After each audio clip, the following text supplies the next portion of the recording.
শান্ত বলছি প্রশান্ত এক্সপ্লোর থেকে। তোমরা কেমন আছো? আশা করি ভালো মন্দের মধ্যে দিয়ে তোমরা দিন কাটছে, আমারও তাই। আজকে ডেলি রুটিনের মতো সকালে বেরিয়ে পড়েছি লালগড়ে একটি বিশেষ জায়গা, নামটা বলবো না। তোমরা এখানকার ভিউটা দেখে জানিও, কমেন্ট শেয়ার করো যে এই জায়গাটা কী।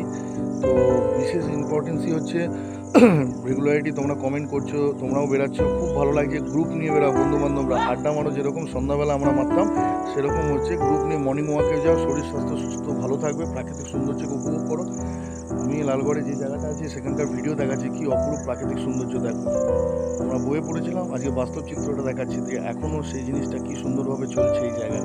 সাথে বাইরের লোকরা বারে বারে আসে না এখানকার সৌন্দর্য উপভোগ করতে, ওকে না?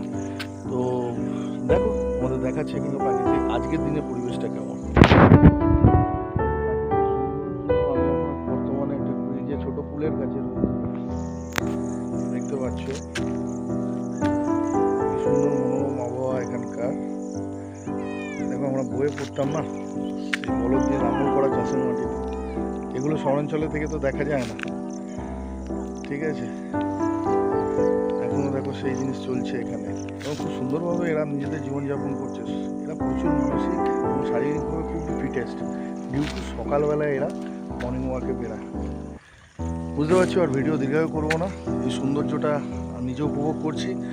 শহরাঞ্চলের যে প্রাকৃতিক দূষণ পরিবেশ, সেই জায়গা থেকে উপরওয়ালা সরিয়ে নিয়ে এখনও পর্যন্ত লালগড় এবং ঝাড়গ্রাম সংলগ্ন বিভিন্ন জায়গা, গ্রামাঞ্চল, যেখানে সৌন্দর্যটাকে ধরে রেখেছে প্রাকৃতিক সৌন্দর্য, ওকে না? আর ভিডিও দীর্ঘায়ু করবো না। ভালো থেকো, ফিটেস্ট থাকো, মর্নিং ওয়াকে বেরো। আর কালকের আমি ভিডিও না দেওয়ার একটাই কারণ বলে দিই, অত্যাধিক পরিমাণে বৃষ্টি হয়েছে। যে পরিমাণ বৃষ্টি হয়েছে সেই জায়গায় দাঁড়িয়ে আমার পক্ষে বেরানো সম্ভব হয়নি, ছাতা নিয়েও, নাহলে আমি মিস করি না মর্নিং ওয়াক, ওকে?